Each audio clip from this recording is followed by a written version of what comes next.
நடுவு நிலைமை. செப்பமுடையவன் ஆக்கஞ்சிதைவின்றி எச்சத்திற்கே மாப்பு உடைத்து. நடுவு நிலை தவறாதோர் செல்வத்திற்கு அழிவில்லை.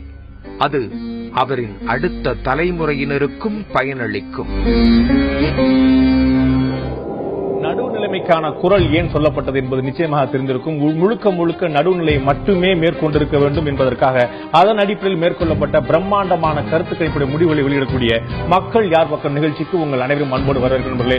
இன்று இதுவரை மக்கள் யார் பக்கம் நிகழ்ச்சியில் 30 சட்டமன்ற தொகுதிகள் ஒட்டுமொத்தமாக கன்னியாகுமரி, திருநெல்வேலி, தூத்துக்குடி, ராமநாதபுரம், விருதுநகர் உள்ளிட்ட பகுதியில் இருக்கக்கூடிய உள்ளிட்ட மாவட்டத்தில் இருக்கக்கூடிய 30 சட்டமன்ற தொகுதியில் இதுவரை நிலைமை என்ன, எந்த கட்சி முந்துகிறது, எந்த கட்சி பின்தொடர்கிறது, எந்த கட்சி இன்னும் தன்னை கூர்படுத்திக் கொள்ள வேண்டும் என்பது உள்ளிட்ட பல்வேறு விவரங்களை தெரிவிக்கும் ஒரு பிரம்மாண்டமான கருத்து கணிப்பு முடிவுகள். 32 மாவட்டங்கள், 234 சட்டமன்ற தொகுதி, 5.8 கோடி வாக்காளர்கள் கொண்ட ஒரு பிரம்மாண்டமான சட்டமன்றத்துக்கான ஏற்பாடுகள். அதில் ஒட்டுமொத்தமாக தமிழகம் முழுக்க இந்தியா இதுவரை காணாத வகையில் 35,600 சாம்பிள் சைஸ். மீண்டும் சொல்கிறேன், 35,600 பேரை தமிழகம் முழுக்க தொடர்பு கொண்டு முழுக்க தொகுதி வாரியாக ஒவ்வொரு 234 தொகுதிகளிலும் ஒட்டுமொத்தமாக தனித்தனியாக முடிவுகளை அறிவிக்கிறோம். ஒட்டுமொத்தமாக 234 தொகுதியில் 117 தொகுதி இவங்க, 110 தொகுதி இவங்க என்று பிரித்து சொல்லாமல் தனித்தனியாக ஒவ்வொரு தொகுதியிலும் விளாத்திக்குளத்தில், கிள்ளியூர்ல, விளவங்கூர்ல என்று தனித்தனியாக ஒவ்வொரு தொகுதி வாரியாக பிரம்மாண்டமான கருத்து கணிப்பு முடிவுகளை உங்களுடைய தந்தி தொலைக்காட்சி வெளியிட்டுக் கொண்டிருக்கிறது. உங்கள் அனைவருக்கும் தெரியும், தந்தி மற்றும் தந்தி தொலைக்காட்சி நிறுவனத்துடைய அடையாள சின்னமாக லோகோவா இருப்பது கலங்கரை விளக்கம். கலங்கரை விளக்கம் என்பது சுற்றிக் கொண்டே இருப்பது ஒட்டுமொத்தமாக அத்தனை பேருக்குமானது. எல்லோரையும் கரையேற்ற வேண்டும் என்பதுதான் நம்முடைய அடிப்படை நோக்கமே தவிர யாரும் தரை தட்டிவிடக்கூடாது, எந்த கப்பலும் தரை தட்டிவிடக்கூடாது என்பதுதான் நம்முடைய அடிப்படை நோக்கம். இதுவரை நண்பர்களே 30 சட்டமன்ற தொகுதிகளுக்கான முடிவுகள் என்ன என்று பார்த்திருக்கிறோம். இப்போது நாம் இன்னும் மேலும் ஒரு 10 சட்டமன்ற தொகுதிகளுக்கான முடிவுகளை பார்க்க இருக்கிறோம். இதற்கு முன்னால் நேற்று நிகழ்ச்சியில ஒவ்வொரு நாள் 10 பார்த்து வரும்போது நேற்று நிகழ்ச்சியில 10 தொகுதிகள் மொத்தமாக பார்த்தோம். அந்த 10 தொகுதிகளில் யார் யார் எந்தெந்த கட்சி முந்திரி என்பதை பார்க்கலாம். ஒட்டுமொத்தமாக நேற்று பார்த்த 10 தொகுதியில் 5 தொகுதிகள் அதிமுக சாதமாக, முதுகுளத்தூர், விருதுநகர், சிவகாசி, சாத்தூர், சிவூர் ஆகிய 5 தொகுதிகள் அதிமுக சாதமாகவும், திராவிட முன்னேற்ற கழக சாதமாக திருச்சுழி சட்டமன்ற தொகுதியும், இழுபறி நிலைமையில் பரமக்குடி தனி மற்றும் அருப்புக்கோட்டை, திருவாடானை, ராமநாதபுரம் ஆகிய 4 தொகுதியில் இருக்கக்கூடியதை பார்த்தோம். இன்று மேலும் 10 தொகுதியில் பார்க்க இருக்கிறோம். ராஜபாளையம், கம்பம், போடிநாயக்கனூர், பெரியகுளம் தனி, ஆண்டிப்பட்டி, உசிலம்பட்டி, திருமங்கலம், திருப்பரங்குன்றம், மதுரை மேற்கு, மதுரை மத்திய உள்ளிட்ட 10 சட்டமன்ற தொகுதியில் இன்னைக்கு நாம் பார்க்க இருக்கிறோம். இந்த கருத்து கணிப்பை நமக்காக தந்தி தொலைக்காட்சிக்காக கிறிஸ் இன்ஃபோ மீடியா நிறுவனத்தை சேர்ந்த திரு அருண் கிருஷ்ணமூர்த்தி நடத்தி கொண்டிருக்கிறார். உங்களை இந்த நிகழ்ச்சிக்கு வரவேற்கிற அருண் கிருஷ்ணமூர்த்தி. நாம் தொகுதி வாரியா நாம் போறதுக்கு முன்னாடி சில அடிப்படையான கேள்விகள். இந்த தேர்தலில் இந்த அமைக்கப்பட்ட எல்லா கட்சிகளும் வேட்பாளர் அறிவிச்சு கிட்டத்தட்ட எல்லா கட்சிகளும் தங்களுடைய வேட்புமனு எல்லாம் தாக்கல் செய்ய ஆரம்பிச்சிட்டாங்க. கட்சிகளுக்கும் கேண்டிடேட்டோட வெயிட்டேஜுக்கும் எவ்வளவு முக்கியத்துவம் இருக்குது? கட்சி இரட்டை இலை, உதயசூரியன், பம்பரம் இந்த மாதிரி இருக்க சின்னங்கள் இருக்கக்கூடிய இம்பார்ட்டன்ஸும் அந்தந்த தொகுதியில் இருக்கக்கூடிய வேட்பாளர்கள் இதற்கான வெயிட்டேஜ் எந்த அளவுக்கு இருக்கு? நம்ம இதே ப்ரோக்ராம்ல தமிழக அரசியலும் மக்களும் ஒரு சர்வே எடுத்து போட்டோம்.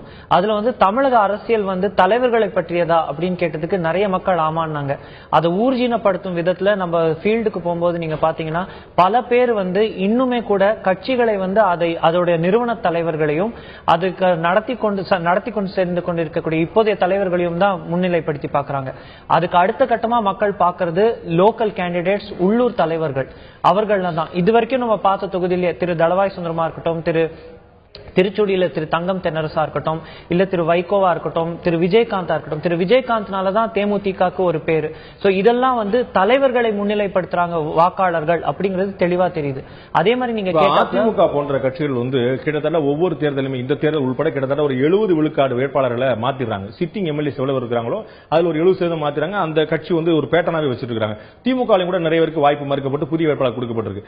இந்த கேண்டிடேட் வெயிட்டேஜ் நாம வேட்பாளர் நியமிக்கிற தாண்டி இந்த முறை பாத்தீங்கன்னா இதுவரைக்கும் அதிமுக யார் யாரெல்லாம் ஒரு ஹெவி வெயிட்ஸ் சொல்லக்கூடியமோ அத்தனை செம்மலையில இருந்து, பண்ருட்டி ராமச்சந்திரன்ல இருந்து, பச்சைமால்ல இருந்து, தளவாய் சுந்தரத்துல இருந்து, தமிழ்நாடு முழுக்க நீங்க செங்கோட்டையில இருந்து, ஜெயக்குமார் இருந்து, இதற்கு முன்னால் சிலர் முழுமையாக பயன்படுத்தப்படாமல் ஓரங்கட்டப்பட்டவங்க கூட முழுமையாக பயன்படுத்தப்பட்டிருக்காங்க. இந்த மாதிரி கிட்டத்தட்ட ஏடிஎம்கேன்னு சொன்னா எத்தனை பேர் தெரியுமோ அத்தனை பேர் கேண்டிடேட் நிக்கிறாங்க.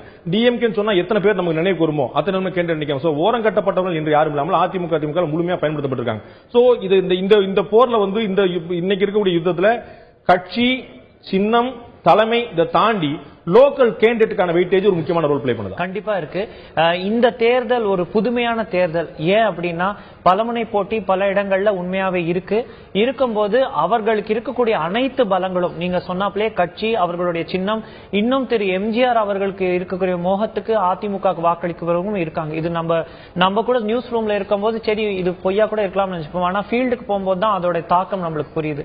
அதே மாதிரி திரு திமுக தலைவரா இருக்கட்டும் இல்ல அதிமுக பொதுச் செயலாளராக இருக்கட்டும் அவர்களுக்கு இருக்கக்கூடிய ஒரு மோகமும் மக்களிடையே நிறைய இருக்கு. அதுக்கு எல்லா ஃபேக்டர்ஸும் சென்ட்ரல் லீடர்ஷிப்ல இருந்து அவங்களுடைய டிஸ்ட்ரிக்ட் லீடர்ஷிப்ல இருந்து கட்சி சிம்பிள்ல இருந்து அந்த கட்சியோடைய கொள்கையில இருந்து முன்னாள் தலைவர்கள் காங்கிரஸ் கட்சியில காமராஜர் ஆட்சி அப்படிங்கிற ஒரு பேர் கொண்டு எப்படியாவது இந்த முறை ஜெயிச்சிடணுங்கிறது தான் எல்லா கட்சியோட குறிக்கோளா இருக்கு. கொள்கைகள் எந்த அளவுக்கு மக்களை சென்று சேர்ந்திருக்கு அப்படிங்கிற ஒரு விவாதக்குரிய விஷயமா இருக்கு. நான் இறுதியில் உங்கள்ட்ட ஒரு விஷயம் கேட்கறது, அந்த சின்னங்களுக்கான இம்பார்ட்டன்ஸ் என்ன, சின்னம் எவ்வளவு பெரிய ரோல் இதுல பிளே பண்ணுது அப்படிங்கிற தேர்தலில் வந்து நம்ம பேசுறோம். ஒரு கடைசி நிகழ்ச்சி முடிக்கும் போது அதை பற்றி பேசலாம். நேரடியாக நாம் நண்பர்களே தொகுதிகளுக்கு செல்வோம். முதலில் நாம் பார்க்கக்கூடிய இன்று விருதுநகர் மாவட்டத்தில் இருக்கக்கூடிய ராஜபாளையம் சட்டமன்ற தொகுதி.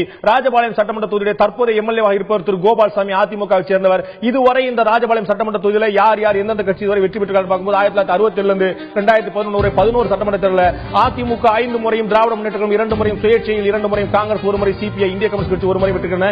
இந்திய கம்யூனிஸ்ட் கட்சி 1 முறை, காங்கிரஸ் 1 முறை, சுயேட்சையில் 2 முறை, திராவிட முன்னேற்ற கழகம் 2 முறை, அனைத்து இந்திய அண்ணா திராவிட முன்னேற்ற கழகம் 5 முறை வெற்றி பெற்றிருக்கின்றன. இப்போது வேட்பாளர்கள் யார் யார் என்று பார்க்கலாம். ராஜபாளையம் சட்டமன்ற தொகுதியில் வேட்பாளர் யார் யார் என்று பார்க்கும்போது அதிமுக சார்பாக வேட்பாளர் ஏஎஸ் ஷியாம் நிக்கிறார். திராவிட முன்னேற்ற கழகம் சார் எஸ் தங்கபாண்டியன், மார்க்சிஸ்ட் கம்யூனிஸ்ட் கட்சி சார்பாக ஏ குருசாமி, பாஜக சார்பாக ராமச்சந்திர ராஜா, பாமக வேட்பாளர் பே லட்சுமணன், நாம் தமிழர் கட்சி வேட்பாளர் ஜெயராஜ் ஆகியோர் களத்தில் இருக்கிறார்கள்.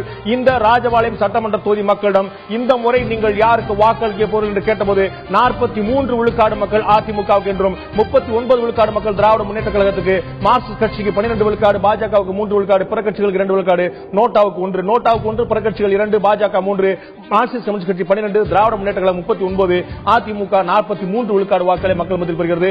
இதே ராஜபாளையம் சட்டமன்ற தொகுதி மக்களிடம் ஒட்டுமொத்தமாக மீண்டும் அதிமுக ஆட்சிக்கு வருமா என்ற கேள்வி எழுப்புவது, ஆம் மீண்டும் அதிமுக ஆட்சிக்கு வரும் என்ற 47 விழுக்காடு மக்களும், இல்லை என்று 40 விழுக்காடு மக்களும், கருத்து தற்போது சொல்வதற்கு இல்லை என்று 13 விழுக்காடு மக்களும் தெரிவித்திருக்காங்க. உங்கள்கிட்ட கேட்கிற அருண் கிருஷ்ணமூர்த்திட்ட, இது ஏடிஎம்கே உடைய பாரம்பரியமான தொகுதி என்று சொல்லிட முடியுமா? கண்டிப்பா சொல்ல முடியும். இந்த தொகுதியோட ஜியோகிராபி 5 முறை நம்ம வந்து பார்த்ததுல ஏடிஎம்கே வந்து அங்க ஜெயிக்கிறத பாத்துக்கிறோம். இதே இன்னொரு இந்த தொகுதியோட ஜியோகிராபின்னு எடுத்து பாத்தீங்கன்னா ஸ்ரீவில்லிபுத்தூர், சிவகாசி, கீழே வந்தா வாசுதேவநல்லூர். சோ இப்படி ஏடிஎம்கேக்கு செல்வாக்கு இருக்கக்கூடிய தொகுதிகள் சுற்றி இருக்கிறதும் ஒரு இந்த பெல்ட்லயே அதிமுகக்கு செல்வாக்கு ஜாஸ்தி இருக்கிறதும் தெரிய வருது.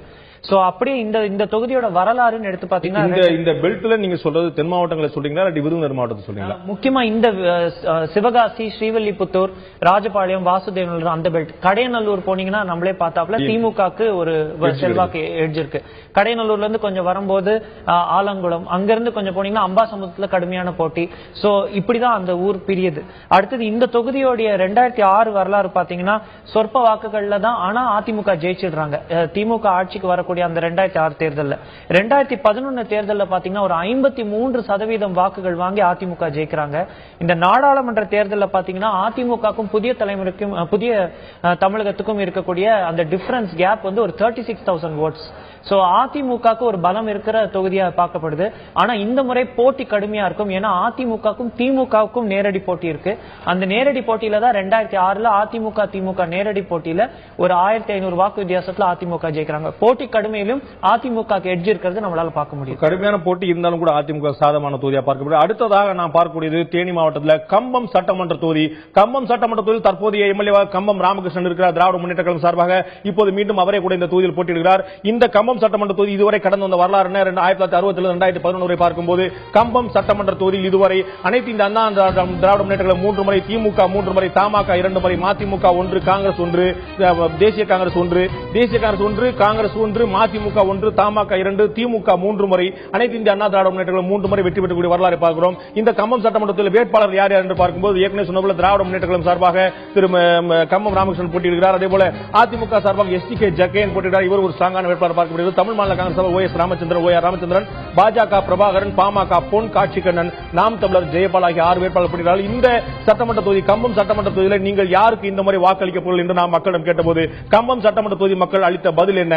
40 விழுக்காடு மக்கள் திமுகவுக்கு, 37 விழுக்காடு மக்கள் அதிமுகவுக்கு, தமாகவுக்கு 15 விழுக்காடு மக்கள், பிற கட்சிகளுக்கு 7 விழுக்காடு மக்கள், நோட்டாவுக்கு 1 விழுக்காடு, நோட்டாவுக்கு 1, பிற கட்சிகளுக்கு 7, தமாகவுக்கு 15, அதிமுகவுக்கு 37, திராவிட முன்னேற்ற கழகத்துக்கு 40 விழுக்காடு மக்கள் தங்களுடைய ஆதரவு தெரிவித்திருக்கிறார்கள் கம்பம் சட்டமன்றத்தில். இதே கம்பம் சட்டமன்றத்தில் மீண்டும் அதிமுக ஆட்சிக்கு வருமா என்ற கேள்வி எழுப்பும் போது 40 விழுக்காடு மக்கள் ஆம் மீண்டும் ஆட்சிக்கு வரும் என்றும், அதை விட அதிகமாக 43 விழுக்காடு மக்கள் இல்லை அதிமுக மீண்டும் ஆட்சிக்கு வராது என்றும் கருத்து சொல்வதற்கு இல்லை என்று 17 விழுக்காடு மக்கள் சொல்லியிருக்கிறாங்க. திரு அருண் கிருஷ்ணமூர்த்தி, இந்த இடத்துல கேண்டிடேட் ஒரு ஸ்ட்ராங்கான விஷயம். கம்பம் ராமகிருஷ்ணன் எல்லோருக்கும் தெரிஞ்ச பேரா இருக்குது, எஸ்டிகே ஜக்கையனுடைய பேரும் எல்லோருக்கும் தெரிஞ்சது. சோ அதிமுக திமுக ரெண்டு பேருமே ஒரு ஸ்ட்ராங்கான கேண்டிடேட்ஸ் பார்க்கலாம். தேர்தல் ஹிஸ்டரி நம்ம பார்க்கும்போது மதிமுக ஒரு வாட்டி ஜெயிச்சிருக்கு, திமுக 3 வாட்டி ஜெயிச்சிருக்குங்கிறப்ப அந்த திமுக 3 வாட்டியிலும் மதிமுக 3 வாட்டியிலும் காமன் ஃபேக்டர் திரு ராமகிருஷ்ணன்.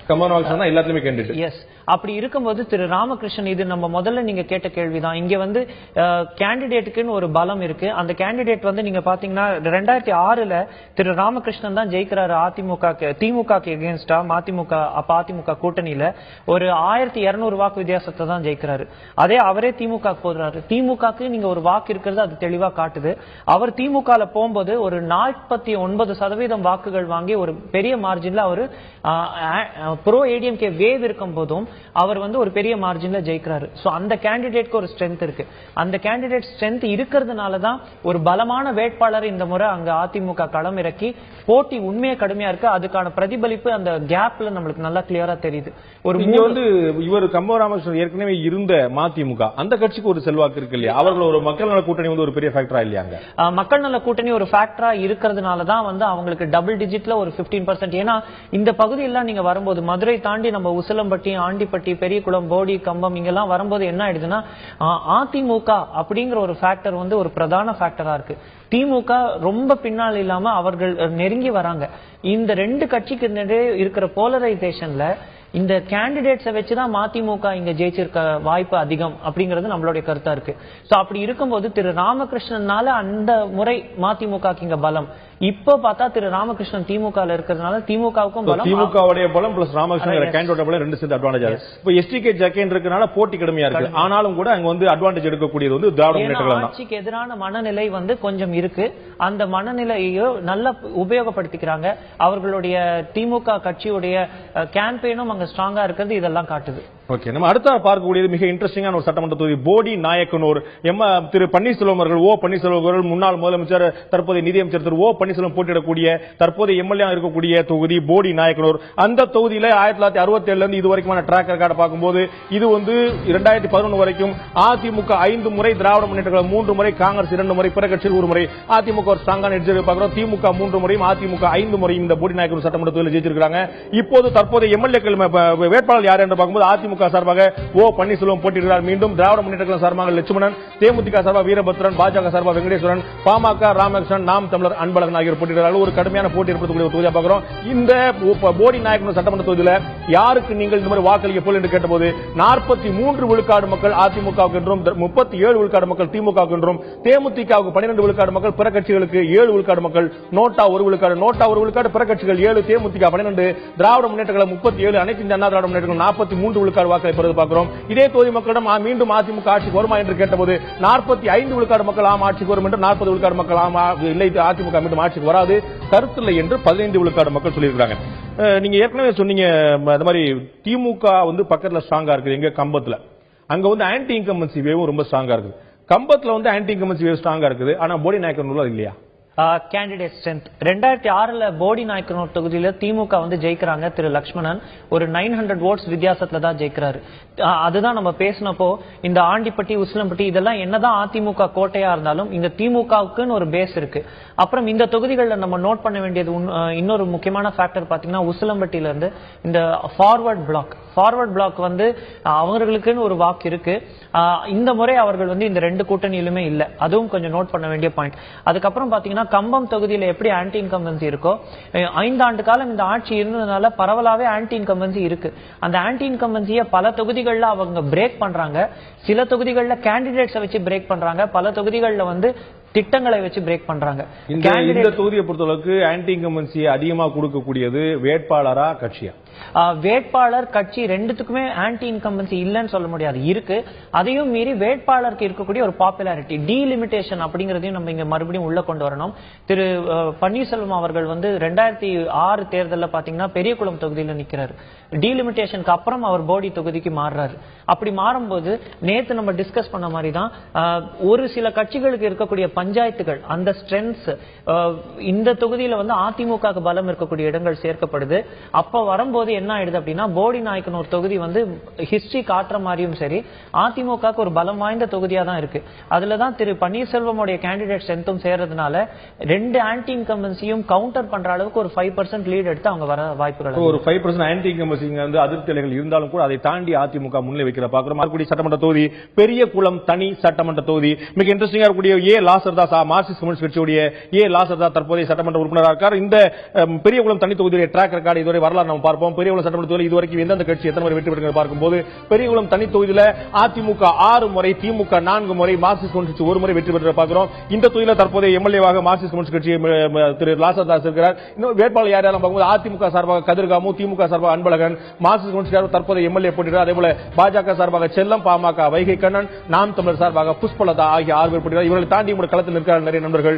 இவர்களிடம் இந்த தொகுதி மக்களிடம் பெரியகுளம் தனி தொகுதி மக்களிடம் இந்த முறை நீங்கள் யாருக்கு வாக்களிக்க போல என்று கேட்டபோது 41 விழுக்காடு மக்கள் அதிமுகவுக்கு என்றும் 41 விழுக்காடு மக்கள் திமுகவுக்கு சரியாக மிகச்சரியாக பாதியாக 41 விழுக்காடு மக்கள் அதிமுக 6 திருத்துக்கள். அதே போல மார்க்சிஸ்ட் கட்சிக்கு 11 விழுக்காடு மக்கள், பிற கட்சிகளுக்கு 7 விழுக்காடு மக்கள், அதிமுக திமுக மிகச்சரியாக 41 விழுக்காடு மக்கள் ஆதரவு பார்க்கிறோம். இதே தொகுதி மக்களிடம் மீண்டும் அதிமுக ஆட்சிக்கு வருமா என்று இரண்டாவது கேள்வி எழுப்பிய போது 43 விழுக்காடு மக்கள் ஆம் ஆட்சிக்கு வரும் என்றும் இல்லை ஆட்சிக்கு வராது என்று 40 விழுக்காடு மக்களும் அதிமுக மீண்டும் ஆட்சிக்கு வருமா என்பது பற்றி தற்போது சொல்வதற்கு என்று 17 விழுக்காடு மக்கள் சொல்லியிருக்கிறத பார்க்கிறோம். உங்கள்கிட்ட கேட்கக்கூடிய பக்கத்தில் இருக்கக்கூடிய போடி நாயக்கனூர் மிகப்பெரிய செல்வாக்கு பார்க்குது. இதற்கு முன்னாடி பெரியகுளம் அதிமுக கோட்டையா இருந்ததை பார்க்கிறோம். கிட்டத்தட்ட ஒரு 6 முறை நம்ம அதிமுக 5 முறை அதிமுக வென்றதை பார்க்கிறோம். இந்த முறை அதிமுக ஒரு கடுமையான போட்டி 41-40 ஈக்குவலா 100% ஈக்குவலா இருக்கு. இந்த டஃப் ஃபைட் அப்படின்னா ஒரு ரியல் மீனிங்ல டஃப் ஃபைட்டா இருக்கு. என்ன காரணம்? உண்மையான டஃப் ஃபைட் தான். நீங்க நம்ம மற்ற தொகுதிகளுக்கும் இந்த தேனி மாவட்டத்தில் இருக்கிற மற்ற தொகுதிகளும் நம்ம எடுத்துக்கிட்டோம்னா பொதுவான கருத்து என்னன்னா இதெல்லாம் அதிமுகவோட கோட்டை. ஆனா எப்பவுமே பேசப்படாத ஒரு விஷயம் என்னன்னா திமுக தோர்த்த கேப் கம்மியா தான் இருந்திருக்கு. இதே தொகுதியில நீங்க பாத்தீங்கன்னா அதிமுக நேரடியா நிக்காம கூட்டணி கட்சிக்கு ஒதுக்குறாங்க. கம்யூனிஸ்ட் கட்சி ஒரு 6000 வாக்கு வித்தியாசத்துல தான் 2011 ஜெயிக்கிறாங்க. சோ அதெல்லாம் பார்க்கும்போது இங்க ஒரு ப்ரோ ஏடிஎம்கே வேவ் இருக்கும் போதும் சரி திரு பன்னீர்செல்வம் இங்க நிற்காததுக்கும் அது ஒரு முக்கிய காரணமா கூட இருக்கலாம். சோ நீங்க பாத்தீங்கன்னா இந்த டீலிமிட்டேஷன் எல்லாம் முடியும் போது அந்த கட்சிகளுக்குள்ள பலமான பாக்கெட்ஸ் ஐ அப்பாலஜைஸ். ஆனா மத்தபடி பாத்தீங்கன்னா இந்த தொகுதிக்குள்ள இருக்கக்கூடிய அந்த டீடைல்ஸ் எல்லாம் பார்த்தா அந்த கட்சிகளுக்கு பலமான இருக்கக்கூடிய இடங்கள் இங்க சேர்க்கப்படுது. அடுத்தது இந்த தொகுதியில அதிமுக அங்கு வெற்றி பெற்றாலும் கூட லோ மார்ஜின்ல தான் ஒரு மிக குறைந்த வித்தியாசத்துல வெற்றி பெற்று பாக்க அதிமுக கோட்டைன்னு ஒரு எண்ணம் இருக்குமே தவிர உண்மை அது இல்ல. அவங்க ஜெயிச்சுட்டு வராங்க, அதுல மாற்று கருத்தே கிடையாது. ஆனா திமுக எப்படி தோத்துருக்காங்க நேத்து நம்ம பார்த்த சில தொகுதிகள்ல நாடாளுமன்ற தேர்தலில் திமுக அந்த சட்டமன்ற தேர்தலுக்கு உட்பட்ட இடத்துல 3வது இடத்துக்கு தள்ளப்படுறாங்க. ஆனா இங்க அப்படிலாம் இல்ல, இங்க மார்ஜின்ஸ் க்ளோஸா தான் இருக்கு. அப்படி பார்க்கும்போது திமுகக்கு நீங்க ஒரு வாக்கு இருக்கு. அதே மாதிரி இந்த பெரியகுளம் தொகுதியில ஒரு ஆன்டி இன்கம்பன்சியும் இருக்கு. அதனாலதான் neck to neck too close to கால்ல இந்த தொகுதியை நம்ம எடுத்து வைக்கிறோம். அடுத்ததாக 2 முதலமைச்சர்களை கொடுத்த ஆண்டிப்பட்டி சட்டமன்ற தொகுதி தமிழக முதலமைச்சராக இருந்த எம்ஜிஆர், தமிழக முதலமைச்சராக இருக்கக்கூடிய ஜெயலலிதா ஆகியோர் போட்டியிட்ட ஆண்டிப்பட்டி மிக இன்ட்ரெஸ்டிங்கான ஒரு சட்டமன்ற தொகுதி. அந்த தொகுதிகளை யார் வெற்றி பெற பார்க்கலாம். அதுக்கு முன்னாடி இந்த தொகுதியில ட்ராக் ரெக்கார்டு பார்க்கலாம். இந்த தொகுதியில் யார் யார் எந்தெந்த கட்சி வென்று என்ற வரலாறை பார்க்கும்போது ஆண்டிப்பட்டி சட்டமன்ற தொகுதியில் இதுவரை அதிமுக 7 முறையும் திராவிட முன்னேற்ற கழகம் 2 முறை, பிற கட்சிகள் 2 முறை வெற்றி பார்க்கிறோம். அதிமுக மிக அதிகமாக 7 முறை இந்த ஆண்டிப்பட்டி சட்டமன்ற தொகுதியில் வென்றிருக்கிற பார்க்கிறோம். எம்ஜிஆர் ஜெயலலிதா போட்டியிட்ட தொகுதியான பார்க்கிறோம். இந்த தொகுதியில ஆண்டிப்பட்டி சட்டமன்ற தொகுதியில் தற்போது வேட்பாளர் யார் யாரெல்லாம் பார்க்கலாம். இந்த வேட்பாளர் யார் யார் பார்க்கும்போது ஆண்டிப்பட்டி சட்டமன்ற தொகுதியில் அதிமுக சார்பாக தங்க தமிழ்ச்செல்வன், திமுக சார்பாக மூக்கையா, தேமுதிக கிருஷ்ணமூர்த்தி, பாஜக சக்கரவர்த்தி, பாமக ரவி, நாம் தமிழர் சார்பாக தம்பி ஆனந்த் ஆகியோர் போட்டியிடுறார்கள். திமுக சார்பாக மூக்கையா, அதிமுக சார்பாக தங்க தமிழ்ச்செல்வன் போட்டியிடுறார்கள். இந்த ஆண்டிப்பட்டி சட்டமன்ற தொகுதியில் இந்த முறை யாருக்கு வாக்களிப்போம் என்று கேட்டபோது அந்த தொகுதி மக்கள் சொன்னது 42 விழுக்காடு மக்கள் அதிமுக ஆதரவாக, 37 விழுக்காடு மக்கள் திமுக ஆதரவாக, 13 விழுக்காடு மக்கள் தேமுதிக ஆதரவு, பிற கட்சிகளுக்கு 7 விழுக்காடு ஆதரவு, நோட்டாவுக்கு 1, பிற கட்சிகளுக்கு 7, தேமுதிக 13, திமுக 37 விழுக்காடு விழுக்காடு, அதிமுகவுக்கு 42 விழுக்காடு மக்கள் ஆதரவு தெரிவித்திருக்கிறார்கள். இதே தொகுதி மக்களிடம் மீண்டும் அதிமுக ஆட்சிக்கு வருமா என்று கேட்டபோது அவர்கள் சொன்னபோது 47 விழுக்காடு மக்கள் மீண்டும் ஆட்சிக்கு வரும் என்று, இல்லை என்று 40 விழுக்காடு மக்களும் 13 விழுக்காடு மக்கள் தற்போதைக்கு கருத்து சொல்வதற்கு இல்லை என்று தெரிவித்து பார்க்கிறோம். இதுல என்ன காரணம் பார்க்கும்போது ஒரு அதிமுக ஒரு எட்ஜி எடுக்குது. தங்க தமிழ்ச்செல்வன் போட்டியிட அவரும் நோன் பேசுங்க. ஆனா தங்க தமிழ்ச்செல்வன் மற்றும் பன்னீர்செல்வம் இவங்க எல்லாம் ஒரு உட்கட்சி பூசல் அங்க அதிகமா பேசப்படக்கூடிய விஷயமா இருக்குது. அது ஏதாவது இங்க ரிஃப்ளெக்ட் பண்ணுதா? ரிஃப்ளெக்ட் எப்படின்னா கட்சிக்குள்ள மட்டும்தான் பண்ணுது. நம்ம போய் பேசும்போது நீங்க கேட்டாப்ல சின்னத்துக்கு வாக்கா அப்படின்னா நீங்க யாருக்கு வாக்களிப்பீங்க, ஆண்டிப்பட்டி ஸ்பெசிபிக்கா நம்ம பேசும்போது எடுத்து பாத்தீங்கன்னா இரட்டை இலை அப்படிங்கிற அந்த சின்னத்துக்கு இங்க ரொம்ப பெரிய மதிப்பும் மரியாதையும் இருக்கு. உண்மையிலேயே நம்ம கோட்டைன்னு பேசும்போது ஆண்டிப்பட்டி தொகுதி அதிமுக கோட்டை தான் அப்படிங்கறத நம்ம எடுத்து வைக்கிறதுல மாற்று கருத்து இருக்க முடியாது. ஏன் அப்படின்னு பாத்தீங்கன்னா தொகுதிக்குட்பட்ட பல இடங்கள்ல அதிமுக செல்வாக்கு இருக்கு.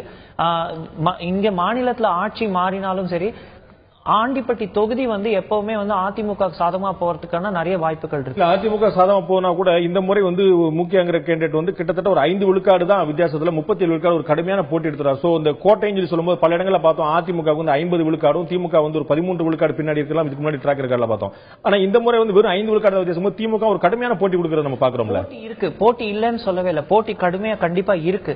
ஆனா அந்த போட்டியும் மீறி அதிமுக இங்க ஜெயிக்கிறதுக்கு வாய்ப்புகள் அதிகம் இருக்கிறதுக்கு காரணம் அந்த கட்சிக்கு இந்த தொகுதிக்கு உட்பட்ட இடங்கள்ல இருக்கக்கூடிய செல்வாக்கு, அந்த கட்சியோடைய சின்னத்துக்கு இருக்கக்கூடிய செல்வாக்கு. இந்த தொகுதியை மட்டும் ஸ்பெசிபிக்கா எடுத்து பேசும்போது இந்த தொகுதியில நீங்க பாத்தீங்கன்னா அதோட நிறுவன தலைவர் ஒருவேளை இப்ப எம்ஜிஆர் போட்டிட்டாங்க, ஜெயலலிதா போட்டிட்டாங்க, தங்க தமிழ்ச்செல்வன் இப்ப பாப்புலரான அவர் போட்டிடுறாரு, ஓபிஎஸ் போட்டிடலாம், அந்த மாதிரி போடலாம். இப்போ இங்க ஒரு அறிமுகம் இல்லாத ஒரு வேட்பாளர் போட்டிட்டால் இங்க இந்த போட்டி இன்னும் கடுமையா இருந்திருக்கும். கண்டிப்பா எஸ், அந்த அளவுக்கு போட்டி கடுமையா இருந்திருக்கும். அந்த கடுமையான போட்டியிலும் கூட அந்த சின்னத்துக்கு இருக்கிற மதிப்புல இது அதிமுக பக்கம் செல்வதற்கு வாய்ப்புகள் அதிகமா இருக்கு. அடுத்ததாக நாம் பார்க்கக்கூடிய உசிலம்பட்டி சட்டமன்ற தொகுதி. உசிலம்பட்டி சட்டமன்ற தொகுதியில யார் வெற்றி பெறுவதற்கான வாய்ப்பு இருக்கிறது, யார் முந்துகிறார்கள், யார் பின்தொடர் என்பதை பார்க்கும். அந்த உசிலம்பட்டி சட்டமன்ற தொகுதியுடைய ட்ராக் ரெக்கார்டு வரலாறு என்ன பார்க்கும்போது இதுவரை எந்த கட்சி 1967 2011 வரை பிற கட்சிகள் 7 முறை, மாற்று கட்சிகள் கூட்டணி கட்சிகள் 7 முறை வென்றுகின்றன. அதிமுக 2 முறை, திமுக 1 முறை, சுயேட்சை 1 முறை, கூட்டணி கட்சிகள் தான் பெரும்பான்மை அந்த வாய்ப்பு கொடுக்கப்பட்டதால் பிற கட்சிகள் 7 முறை வென்று பார்க்கிறோம். இந்த உசிலம்பட்டி சட்டமன்றத்தில் தற்போதைய வேட்பாளர் யாரெல்லாம் போட்டியிடலாம் என்பதை பார்ப்போம்.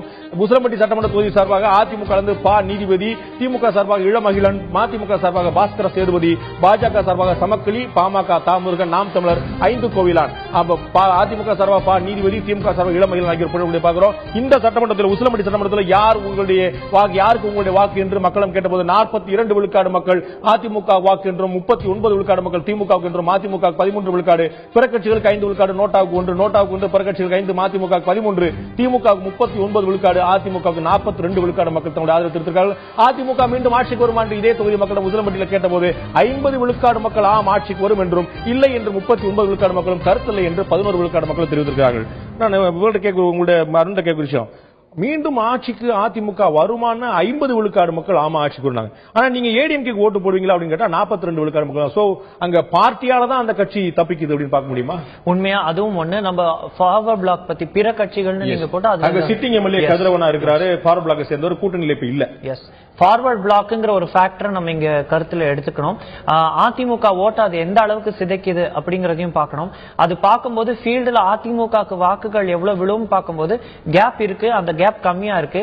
ஆனா மீண்டும் இந்த ஆட்சி தொடர்றதுக்கு வாய்ப்புகள் அதிகம்ங்கிற கருத்து பரவலாகவும் இருக்கு.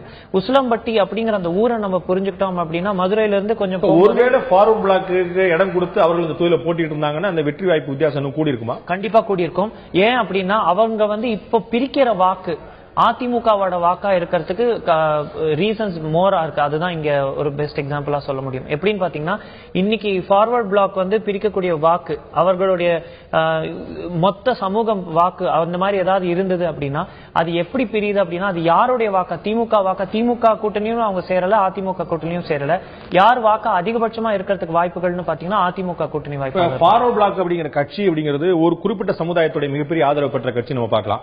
இன்னைக்கு கிட்டத்தட்ட அதிமுக அந்த மாதிரி தான் பார்க்கப்படுது. தென் மாவட்டங்கள்ல அந்த குறிப்பிட்ட சமுதாயத்தை சேர்ந்தவங்க எல்லாம் அதிமுக தங்களுடைய கட்சியை பார்ப்பாங்க. அவங்க முதலமைச்சருக்கு வேண்டப்பட்டவங்களா இருக்காங்கன்னு சொல்லிட்டு அவங்களுக்கும் அந்த அட்வான்டேஜ் இருக்குல்ல. அதே போல நம்ம திமுக மற்ற கட்சி நிப்பாட்டக்கூடிய பாத்தீங்கன்னா இந்த குறிப்பிட்ட அந்த தேனி உட்பட்ட சில மாவட்டங்கள் பார்க்கும்போது அவர்களும் கூட இந்த பெரும்பான்மை சமுதாயத்தை சேர்ந்தவங்க வாக்காளர் வேட்பாளர் நிப்பாட்ட போறாங்க. சோ இந்த குறிப்பிட்ட சமுதாயத்தோட ஓட்டு ஒரு பக்கம் அதிமுக சாதமா போதா இல்லாட்டி ஸ்பிளிட் ஆகுதா இல்லாட்டி ஃபார்வர்ட் பிளாக் மாதிரியான அந்த கோர் இருக்கிற அவங்களுக்கு அந்த சமுதாயத்தை பிரதிபலிக்கணும் போகுதா? இன்னொரு முக்கியமான விஷயம் பார்க்கணும். ஏற்கனவே நேற்று பார்த்த போல இந்த முக்குளத்தோர் புலிப்படை திரு கருணாஸ் நிற்கிறார். சோ அவங்களும் கூட அந்த குறிப்பிட்ட சமுதாயத்தை ரெப்ரசென்ட் பண்ண மாதிரி தான் இருக்காங்க. திரு கருணாஸ் அவர்களுக்கு உசிலம்பட்டி தொகுதிக்குள்ள எவ்வளவு பாப்புலாரிட்டி இருக்கும் அவர் கட்சிக்கு, அதையும் நம்ம பார்க்கணும். இப்ப எப்படி பார்க்கும்போது ஸ்பெசிபிக் எக்ஸாம்பிள்ஸா எடுத்து பேசும்போது ஃபார்வர்ட் பிளாக்கு உசிலம்பட்டி தொகுதியை விட்டு வெளில வரும்போது அதே சமூகத்து மக்கள் இருக்கக்கூடிய தொகுதிகளில் செல்வாக்கு இருக்குமானா தெரியாது. ஏன் அப்படின்னா இங்க இருக்கக்கூடிய அந்த தலைவர்களும் அவர்களுக்கு இருக்கக்கூடிய நெட்வொர்க்கும் அந்த பேஸும், இப்ப அந்த பேஸ் வந்து இந்த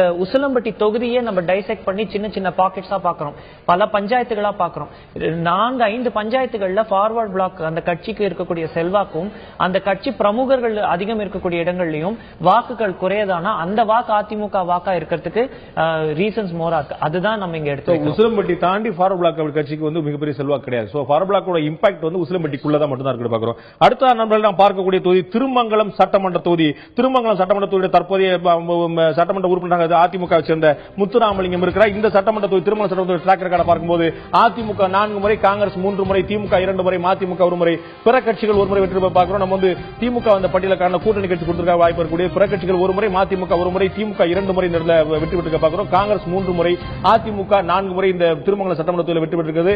அடுத்த நாம் பார்க்கக்கூடியது இந்த சட்டமன்ற தொகுதியில் போட்டியிடக்கூடிய வேட்பாளர் யார் என்று பார்க்கும்போது ஆர்பி உதயகுமார் அமைச்சர் ஆர்பி உதயகுமார் தொகுதியில் போட்டியிட, அது மாதிரி காங்கிரஸ் கட்சி சார்பாக திமுக கூட்டணியில் போட்டியிடக்கூடிய காங்கிரஸ் கட்சி சார்பாக ஆர் ஜெயராம், தேமுதிக ஸ்ரீனிவாசன், பாஜக ராமமூர்த்தி, பாமக கண்ணையா, நாம் தமிழர் மணிகண்டன் ஆகிய 6 முக்கியமான வேட்பாளர் களத்தில் இருக்கிறார்கள். இந்த திருமங்கலம் சட்டமன்ற தொகுதி மக்களிடம் நாம் கேட்டது, இந்த முறை நீங்கள் யாருக்கு வாக்களிப்பீர்கள் என்று கேட்டபோது 46 விழுக்காடு மக்கள் அதிமுகவுக்கு, 37 விழுக்காடு மக்கள் திமுக கூட்டணியாக காங்கிரசுக்கு, தேமுதிக 11 விழுக்காடு, பிற கட்சிகளுக்கு 5 விழுக்காடு, நோட்டா 1 விழுக்காடு, நோட்டா 1 விழுக்காடு, பிற கட்சிகள் 5, தேமுதிக 11, காங்கிரசுக்கு 37, திமுக கூட்டணி அதிமுகவுக்கு 46 விழுக்காடு மக்கள் ஆதரித்திருக்கிறார்கள். அடுத்ததாக அதிமுக மீண்டும் ஆட்சிக்கு வருமா என்று இதே திருமங்கலம் சட்டமன்ற தொகுதி மக்களிடம் கேட்டபோது 44 விழுக்காடு மக்கள் ஆம் ஆட்சிக்கு வரும் என்று இல்லை என்று 37 விழுக்காடு, கருத்தில்லை என்று 19 விழுக்காடு மக்கள் தெரிவித்து பார்க்கிறோம். திரு அருண் கிருஷ்ணமூர்த்தி, இங்கேயும் இந்த ஓட் டிஃபரன்ஸ் முதல் வரக்கூடிய கட்சிக்கும் பின் வரக்கூடிய கட்சிக்குமான ஓட் டிஃபரன்ஸ் கூட இருக்கிறதுக்கு கூட்டணி கட்சி ஒரு காரணம் சொல்ல போறீங்களா? கூட்டணி கட்சி காரணம் அப்படின்னு சொல்றது மட்டும் இல்லாம அடுத்தது நீங்க பாத்தீங்கன்னா இந்த ஊரக பகுதிகள் அதிகம் இருக்கக்கூடிய இடங்கள் இருக்கு, விவசாயிகள் வாக்கும் பிரதானமா இருக்கு. நம்ம போகும்போது இங்க வந்து நம்ம பார்த்த கோயிலும் கூட கிட்டத்தட்ட எல்லா ஊரக பகுதிகள் போடியோ பெரியகுளமோ உசிலம்பட்டியோ எல்லாமே கூட ஊரக பகுதிகள் அதிகம் இருக்கக்கூடிய இடங்கள்ல, அதுவும் பெண்கள் வாக்கு அதிகம் இருக்கக்கூடிய இடங்கள்ல அதிமுக செல்வாக்கு இருக்கிறத நம்ம பாப்புலரா பார்க்க முடியுது. அடுத்தது பாத்தீங்கன்னா நகர்ப்புறத்துக்கு வர வர போட்டி கடுமையாக வந்து ரெண்டுமே சேர்ந்து இருக்கு, மதுரை ஒட்டி நகர்ப்புறமும் சேர்ந்து இருக்கிறது. அப்பதான் என்ன ஆயிடுது அப்படின்னா இந்த தொகுதியை பொறுத்த வரைக்கும் எடுத்தீங்கன்னா அதிமுக கட்சிக்குன்னு ஒரு பலம் இருக்கிறதையும் நம்மளால பார்க்க முடியுது. இதே தொகுதியில 2014 நாடாளுமன்ற தேர்தலுக்கு எடுத்துக்கிட்டீங்க அப்படின்னா விருதுநகர் அந்த இதுல வரும்போது திருமங்கலம் சட்டமன்ற தொகுதிக்கு உட்பட்ட இடங்கள்ல திமுக 3வது இடத்துக்கு தள்ளப்படுது. சொற்ப வாக்குகளாவே இருந்தா கூட அவர்கள் 3வது இடத்துக்கு தள்ளப்படுறாங்க. அதிமுகக்கும் மதிமுகக்கும் இருக்கிற கேப் டிஃபரன்ஸ் பாத்தீங்கன்னா ஒரு 36,000 ஓட்டு இருக்கு. அதே மாதிரி 2011 தேர்தல் பாத்தீங்கன்னா கிட்டத்தட்ட ஒரு 56% வாக்குகள் வாங்கி அவங்க ஜெயிக்கிறாங்க. இந்த திருமங்கலம் தொகுதி அப்படின்னு எடுத்துக்கிட்டா அவர்களுக்கு இருக்கக்கூடிய கட்சி உட்கட்டமைப்பு, அந்த தொகுதிக்கு உட்பட்ட ஊரக பகுதிகளில் இருக்கக்கூடிய செல்வாக்கு, இதெல்லாம் வச்சு மறுபடியும் அதிமுக லீட் எடுக்கிறாங்கிறது. தேமுதிக கூட 2011 சேர்ந்து இருந்த நம்ம பாக்குறோம், அவங்களுக்கு ஒரு முக்கியமான ஃபேக்டர் இருக்கு, அவங்களும் போட்டிடுறாங்க. இந்த தொகுதி ரொம்ப வேலிட் பாயிண்ட்டும் கூட. 2006 தேமுதிக வந்து இந்த தொகுதியில பல இடங்கள்ல வந்து நம்ம பார்த்தோம்னா ஒரு 5000 வாக்குகள் ஆரம்பிச்சு 10,000 வாக்குகள் ஸ்டாண்டர்டா எடுக்கிறாங்க. இங்க வந்து ஒரு 20,000 வாக்குகள் தேமுதிக எடுக்கிறாங்க. இப்ப தேமுதிக மதிமுக அவங்க ஒரு ஃபேக்டரா இருக்கும்போது ஓட்டும் பிரியுது. அந்த ஓட்டும் பிரியுது 2006 பாத்தீங்கன்னா கிட்டத்தட்ட 105 தொகுதியில வந்து 10,000 வாக்குகளுக்கு மேல வாங்குறாங்க. அதுல வந்து ஒரு முக்கியமான தொகுதி இந்த திருமங்கலம். ஏன்னா கிட்டத்தட்ட 20,000 வாக்குகள் வாங்கக்கூடிய ஒரு தொகுதியா தேமுதிக தனிப்பட்ட செல்வாக்கு இருக்கு, கண்டிப்பா இருக்கு. அது அவங்க ரீடைனும் பண்ணிருக்காங்க டு சர்டன் எக்ஸ்டென்ட். அதை மீறி பார்க்கும்போது மதிமுகக்குன்னு ஒரு செல்வாக்கு இருக்கு. சோ அப்படி இருக்கும்போது அவர்கள் அந்த கூட்டணியில 2 பேருமே இருக்கும்போது அந்த பலமான ஓட்டு அவங்களுக்கு போகும்போதும் அது ஆப்போசிஷன் ஓட்டா இருந்து அது பிரியும் போதும் அது அதிமுக இன்னும் அட்வான்டேஜா போகுது. ஆர்பி உதயகுமார் ஒரு ஸ்ட்ராங்கான கேண்டிடேட்டா இருக்கிறார், அது ஒரு முக்கியமான காரணம். பார்க்கக்கூடிய சட்டமன்ற தொகுதி திருப்பரங்குன்றம் சட்டமன்ற தொகுதி. திருப்பரங்குன்றம் சட்டமன்ற தொகுதியில தேசிய முற்போக்கு திராவிட கழகத்துடைய சட்டமன்ற உறுப்பினராக திரு ஏகேடி ராஜா இருக்கிறார். இந்த திருப்பரங்குன்றம் சட்டமன்ற தொகுதி இதுவரை கடந்து வந்த வரலாறு பார்ப்போம். எந்த கட்சி இந்த முறை இங்கே அதிகமாக வெற்றி பெற்று பார்க்கும்போது திருப்பரங்குன்றம் சட்டமன்ற தொகுதியில இதுவரை அதிமுக 6 முறையும், திமுக 4 முறையும், தேமுதிக 1 முறை வெற்றி பெற்று பார்க்கிறோம். தேமுதிக 1, திமுக 4, அதிமுக 6 முறை வென்றதை பார்க்கிறோம். இந்த முறை வேட்பாளர்கள் யார் யார் என்று பார்க்கும்போது தேமுதிக சேர்ந்த ஏ.கே.டி. ராஜா எம்எல்ஏ இருந்த இடத்துல வேட்பாளர், அதிமுக வேட்பாளர் எஸ்.எம். சீனிவேல், திமுக வேட்பாளர் மணிமாறன், மக்கள் நல கூட்டணி இந்திய கம்யூனிஸ்ட் சார்பாக கந்தசாமி, பாஜக வேட்பாளர் ஆறுமுகம் பிள்ளை, பாமக வேட்பாளர் பாலமுருகன், நாம் தமிழர் கட்சி சார்பாக மகாதேவன் ஆகிய 6 பேர் களத்தில் இருக்கிறார்கள். இந்த திருப்பரங்குன்றம் சட்டமன்ற தொகுதி மக்களிடம் நீங்கள் இந்த முறை யாருக்கு வாக்களிக்கப்படும் என்று கேட்டபோது திருப்பரங்குன்றம் சட்டமன்ற தொகுதி மக்கள் சொன்ன பதில் அதிமுக 44 விழுக்காடு, திமுக 39 விழுக்காடு, இந்திய கம்யூனிஸ்ட் 11 விழுக்காடு, பிற கட்சிகள் 5 விழுக்காடு, நோட்டாவுக்கு 1, பிற கட்சிகள் 5, இந்திய கம்யூனிஸ்ட் 11, திமுக 39, அதிமுகவுக்கு ஆதரவாக 44 விழுக்காடு மக்கள் திருப்பரங்குன்றம் மக்கள் இருக்கிறார்கள். திருப்பரங்குன்றம் மக்களிடையே மீண்டும் அதிமுக ஆட்சிக்கு வருமா என்று கேட்டபோது அவர்கள் சொன்ன பதில் 51 விழுக்காடு மக்கள் ஆம் அதிமுக மீண்டும் ஆட்சிக்கு வரும் என்று, 43 விழுக்காடு மக்கள் இல்லை அதிமுக ஆட்சிக்கு வராது என்றும் கருத்து இல்லை என்று 6 விழுக்காடு மக்கள் சொல்லியிருக்கார்கள். உங்கள்கிட்ட அருண் கிருஷ்ணமூர்த்தி கேட்கிற விஷயம், இங்கேயுமே அப்படிதான். அதிமுகவுக்கு வாக்களிப்பீங்களான்னு சொன்னா 44 விழுக்காடு மக்கள் சொல்றாங்க. ஆனா அதிமுக ஆட்சிக்கு வருமானு சொல்லி கேட்டா 51 விழுக்காடு மக்கள் ஆமா ஆட்சிக்கு சொல்றாங்க.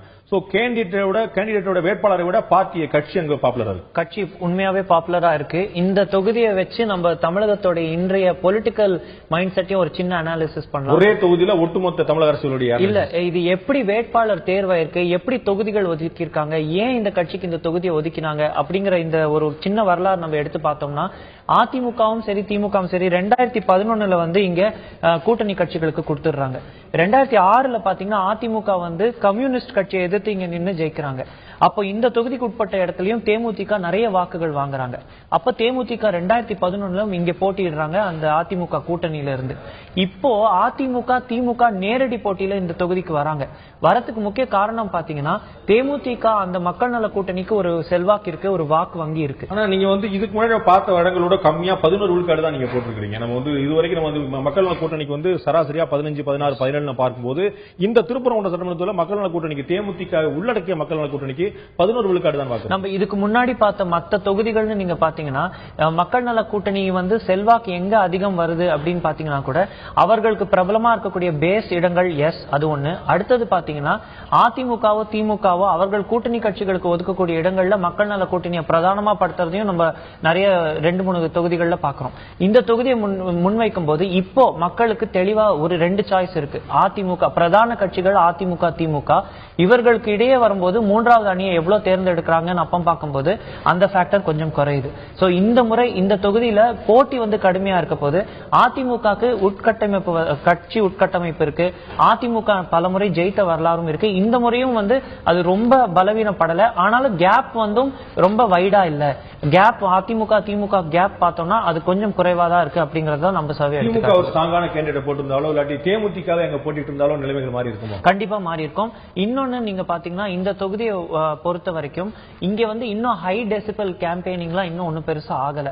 இன்னைக்கு நிலைமையில நம்ம போயிட்டு வந்த வரைக்குமே கூட நேற்றைய நிலைமை வரைக்குமே கூட நீங்க பாத்தீங்கன்னா இந்த தொகுதிக்குன்னு ஒரு பெரிய போக்கஸ் கொடுத்து எந்த கட்சியுமே இன்னும் ஃபுல்லா எதுவும் பண்ணல. அப்படி பார்க்கும்போது ஒரு சாதாரண மனநிலையில இருக்கும்போது நீங்க மதுரையில பிரச்சாரம் பண்ணிட்டாலே சுத்தி பிரச்சாரம் பண்ண மாட்டாங்க. இதெல்லாம் வந்து பக்கத்துல திருமங்கலம் திருப்பரங்குன்றம் இதெல்லாம் வந்து அக்கம் பக்கத்தை சேர்ந்த மக்கள் தான் மதுரை சொல்லிடுவாங்க. அதெல்லாம் கண்டிப்பா ஒத்துக்கதான் வேணும், இல்லன்னு சொல்லல. ஆனா நம்ம போகும்போதே கூட நம்ம மதுரையில நிக்கிற அந்த நம்ம மதுரையில இருந்து இறுதி சுற்று ப்ரோக்ராம் பண்ண அந்த நைட்ல தான் பாத்தீங்கன்னா முதலமைச்சர் வந்து அருப்புக்கோட்டைக்கு வராங்க. திமுக அவங்க ஸ்டாலின் தலைவர் அவர் வந்து மதுரை அங்க சுத்தி வராரு. இந்த தலைவர்களுடைய அந்த கேம்பெயின் அப்படின்னு பார்க்கும்போது அது கட்சிக்கு ஒரு பெரிய பலமா இருக்கு. அதுல மாற்று கருத்தே இல்ல. அந்த போக்கஸ் பாயிண்ட வச்சு அதை சுத்தி இருக்கிற லோக்கஸ் பாயிண்ட்ல தான் இருக்கு. திருப்பரங்குன்றம் போன்ற தொகுதிகள், திருமங்கலம் போன்ற தொகுதிகள் பறந்து விரிந்த தொகுதிகளா இருக்கும் போதும் அதுல வந்து இன்னும் அதிகபட்சமான ஊரக பகுதிகள் இருக்கும் போதும் எந்த அளவுக்கு இந்த கேம்பெயின் போய் சேருது அப்படிங்கறதையும் நம்ம டெஸ்ட் பண்ணணும். அப்பதான் நம்ம பேசும்போது ஹை டெசிபல் கேம்பெயின்ஸ், அதாவது வேட்பாளர் வந்து வீதி வீதியா செல்வதும் அங்க கொண்டு போய் பிரச்சாரத்துடைய தாக்கமோ பிரபலங்களுடைய வீச்சும் அங்க இல்ல. அங்க வந்து இன்னும் அரசியல் நிலைமை என்னவா இருக்குதோ அதுக்கு ஏற்ற மாதிரி உண்மையா இல்ல. சாதாரண மனநிலையில மக்கள் எப்படி யோசிப்பாங்களோ அப்படி யோசிச்சும் இப்ப இருக்கக்கூடிய அரசியல் புரிதலும் வச்சுதான் மக்கள் நம்மளுக்கு திருப்பரங்குன்றம் தொகுதி மக்கள் அமைதியா இருக்கிறாங்கன்னு பார்த்துட்டோம், ஒரு நிம்மதியா இருக்கிறத பார்ப்போம். அடுத்ததாக மதுரை மதுரை நகருக்குள் வருகிறோம். மதுரை மேற்கு தொகுதி தற்போது அமைச்சர் செல்லூர் ராஜு எம்எல்ஏ இருக்கக்கூடிய அதிமுகவை சேர்ந்த செல்லூர் ராஜு எம்எல்ஏ இருக்கக்கூடிய மதுரை மேற்கு தொகுதி நிலவரம் என்ன? மதுரை மேற்கு தொகுதி இதுவரை கண்ட வரலாறு, தேர்தல் வரலாறு, மதுரையுடைய மேற்கு தொகுதியுடைய தேர்தல் வரலாறு பார்க்கும்போது இதுவரை அந்த தொகுதியில் அதிமுக 5 முறை, திமுக 3 முறை, மார்க்சிஸ்ட் கட்சி 1 முறை, இந்திய கம்யூனிஸ்ட் கட்சி 1 முறை, காங்கிரஸ் 1 முறை வென்றிருக்க பார்க்கிறோம். காங்கிரஸ் 1 முறை, இந்திய கம்யூனிஸ்ட் 1 முறை, மார்க்சிஸ்ட் 1 முறை, திமுக 3 முறை, அதிமுக 5 முறை வெற்றி பெற்றிருக்கிற பார்க்கிறோம். அங்க இருக்கக்கூடிய வேட்பாளர்கள் யார் யாருன்னு பார்க்கும்போது மதுரை மேற்கு தொகுதியில் இதற்கு வேட்பாளர்கள் அதிமுக செல்லூர் ராஜு, திமுக கோ தளபதி, மார்க்சிஸ்ட் வாசுகி, பாஜக சசிகுமார், பாமக கிருஷ்ணகுமார், நாம் தமிழர் திருநாவுக்கரசு ஆகிய 6 வேட்பாளர் இவர்களை தாண்டி களத்தில் நிறைய நண்பர்கள் இருக்கிறார்கள். இந்த மதுரை மேற்கு சட்டமன்ற தொகுதி மக்களிடம் நீங்கள் இந்த முறை யாருக்கு வாக்களிக்க போல என்று கேட்டபோது 40 விழுக்காடு மக்கள் அதிமுகவுக்கு, 38 விழுக்காடு மக்கள் திமுகவுக்கு, மார்க்சிஸ்ட் கட்சிக்கு 12 விழுக்காடு, பிற கட்சிகளுக்கு 7 விழுக்காடு, நோட்டா 3 விழுக்காடு, நோட்டா 3, பிற கட்சிகள் 7, மார்க்சிஸ்ட் 12, திமுக 38, அதிமுக 40 விழுக்காடு பெறக்கூடிய பார்க்கிறோம். அடுத்ததாக மீண்டும் அதிமுக ஆட்சிக்கு வருமா என்று மதுரை மேற்கு தொகுதி மக்களிடம் கேட்டபோது ஆம், அதிமுக ஆட்சிக்கு வரும் 44 விழுக்காடு மக்களும், சற்றே குறைவாக 42 விழுக்காடு மக்கள் இல்லை அதிமுக ஆட்சிக்கு வராது என்றும், கருத்தில்லை என்று 14 விழுக்காடு மக்கள் சொல்லியிருக்கிறாங்க. திரு செல்லூர் ராஜு ஒரு ஸ்ட்ராங்கான கேண்டிடேட் பார்க்கலாம், அங்க லோக்கல்ல பிரபலமா இருக்கக்கூடிய. ஆனா திரு தளபதி அவர்கள் களப்பணி ஆற்றக்கூடிய திமுக பொறுத்தளவுக்கு ஒரு ஸ்ட்ராங்கான கேண்டிடேட் தான். அவர் ஃபீல்டு ஒர்க்ல மற்றவங்களை காண்டி மதுரையில பிரபலமான ஒரு பேராக இருக்கு. இந்த ஈக்குவேஷன் 2 கடுமையான வேட்பாளர், அதுதான் அந்த ஓட்டு வித்தியாசம் ரொம்ப குறைவா வச்சிருக்கா. அதுவும் ஒண்ணு. மதுரையை நம்ம எடுத்துக்கிட்டோம்னா 2 விதத்துல பார்க்கணும். ஒன்னு டெமோகிராபி, ஜியோகிராபி அப்படின்னு பார்த்தோம்னா மதுரை ஒரு மாநகரம். அந்த மாநகரத்துக்கு சுத்தி இருக்கிற பல கிராமங்கள் நேரடியா கனெக்ட் ஆயிருக்கும் போது மதுரை ஒரு பெரிய கிராமமா பார்க்க வேண்டிய ஒரு கட்டாயத்துக்கும் இருக்கு. மனநிலை அப்படின்னு பார்த்தோம்னா இந்த தொகுதியை முக்கியமா எடுத்துக்கிட்டீங்கன்னா மதுரை கார்பரேஷனோட வார்ட்ஸ் கொஞ்சமும் மதுரை பத்தி நீங்க ஒரு பெரிய கிராமம் சொல்லிட்டீங்க. மதுரை எவ்வளவு பெரிய சங்கம் வளர்த்த கண்டிப்பா உண்மை, அதுதான் உண்மை. மதுரையில் இருக்கக்கூடிய அந்த கலாச்சாரம், மக்களுடைய அவர்களுடைய மனநிலை சற்றே மாறுபட்டு தான் இருக்கு. இது நம்ம பெருமையா தான் சொல்றோம். அடுத்தது இதை எடுத்து வச்சு பாத்தீங்க அப்படின்னா ஊரக பகுதி அதிகம் இருக்கக்கூடிய இடங்கள் இந்த தொகுதிக்குள்ளேயும் வருது.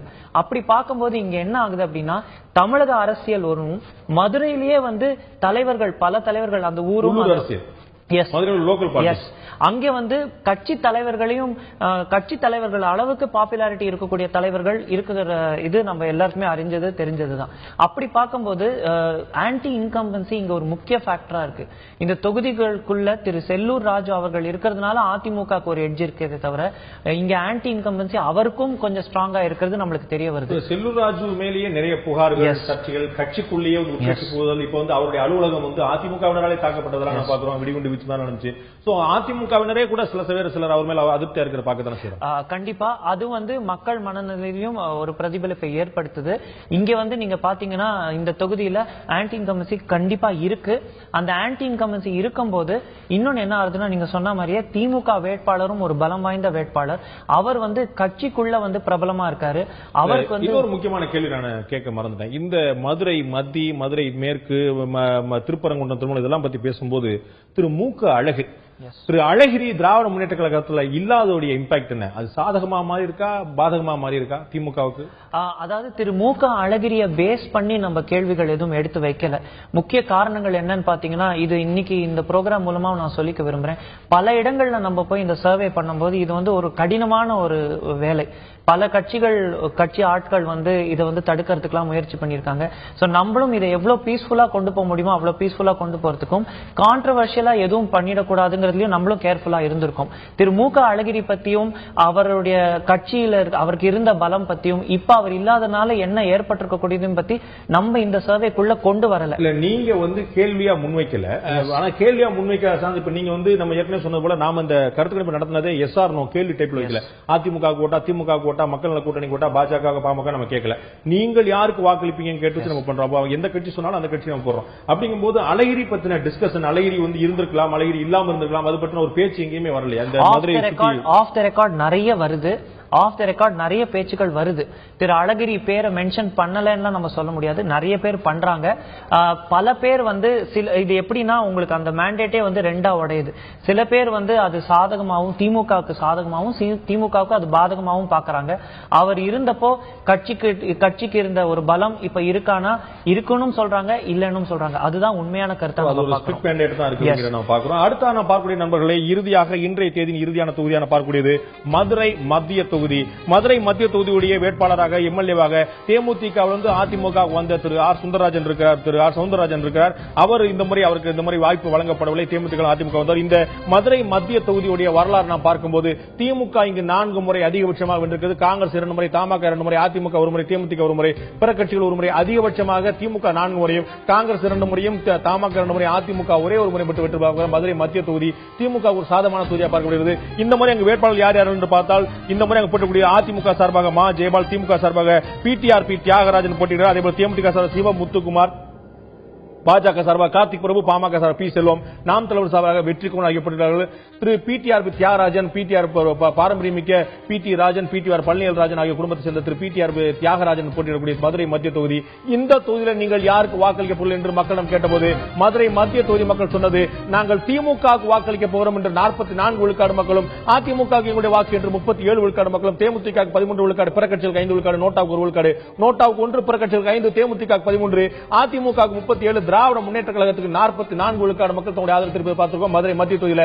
அதே மதுரை மத்திய தொகுதி மக்களிடம் மீண்டும் அதிமுக ஆட்சிக்கு வருமா என்று கேள்வி போது 39 விழுக்காடு மக்கள் மீண்டும் அதிமுக ஆட்சிக்கு வரும் என்றும், 47 விழுக்காடு மக்கள் அதிகபட்சமாக இல்லை அதிமுக மீண்டும் ஆட்சிக்கு வராது என்றும், 14 விழுக்காடு மக்கள் கருத்து இல்லை என்று சொல்வதற்கு சொல்லியிருக்காங்க. வேட்பாளர் எந்த அளவுக்கு மிக முக்கியமான காரணம். பிடிஆர் நம்ம ஏற்கனவே சொன்னது போல பிடி ராஜன், பிடிஆர் பழனிவேல் ராஜன் அவருடைய அவங்க முழுக்க ஒரு பாரம்பரியமான குடும்பம் சேர்ந்தவங்க. மதுரை மத்திய தொகுதியை நம்ம பார்க்கும்போது இயல்புலேயே திமுக ஒரு செல்வாக்கு மிகுந்த ஒரு தொகுதியா நம்ம பார்க்கிறோம். மதுரை மாவட்டத்திலேயே மதுரை மேற்கு வேற, திருப்பரங்குன்றம், திருமங்கலம் வேற, ஆனா மதுரை மத்திய மட்டும் இவ்வளவு ஸ்ட்ராங்கா திமுக இருக்கிற காரணம் அந்த தலைவர் முன்னாள் சபாநாயகர் அவருக்கு இருந்த அந்த செல்வாக்கு. அது மட்டும் இல்லாம நீங்க பாத்தீங்கன்னா இந்த தொகுதியை போன முறை 2011 கூட தேமுதிக திமுகவை தோற்கடிக்க உசிலம்பட்டி, திருப்பரங்குன்றம், திருமங்கலம் நாடாளுமன்ற தேர்தல் எடுத்துக்கிட்டீங்கன்னா இங்கெல்லாம் அதிமுக லீடு பிரம்மாண்டமா இருக்கு. ஒரு 60,000 இருந்து ஒரு 35,000 வாக்குகள் அந்த கேப்ல இருக்கு. இந்த தொகுதி பாத்தீங்கன்னா குறைஞ்சிட்டு வருது. ஒரு 22,000 votes தான் ஏடிஎம்கேக்கும் டிஎம்கேக்கும் கேப் இருக்கு. சோ இதெல்லாமே கூட ஒரு நம்ம பார்த்து புரிஞ்சுக்க வேண்டிய ஒரு ஃபேக்டர்ஸ்.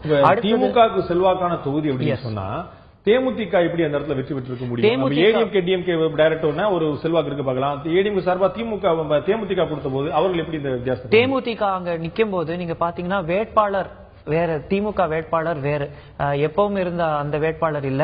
அடுத்தது நீங்க பாத்தீங்கன்னா அன்னைக்கு இருந்த ப்ரோ ஏடிஎம்கே வேவ் அந்த வேட்பாளர் இல்லங்கிற ஃபேக்டரை நல்லா யூஸ் பண்ணிட்டு அதிமுக வரத்துக்கும் மற்றும் இல்லாம மதுரை தேமுதிக கூட்டணி கூட ஒரு கூட்டணியும் காரணம். அடுத்தது இதுவும் நம்ம பதிவு செய்யலாம்.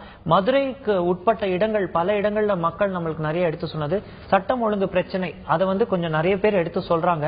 அந்த சட்டம் ஒழுங்கு பிரச்சனையில பாதிக்கப்பட்ட வாக்காளர்கள் அதுவும் ஒரு ஃபேக்டரா இருந்திருக்குங்கிறது 2011 தேர்தலில் இந்த தொகுதிக்கு உட்பட்டு பார்க்கிறோம்.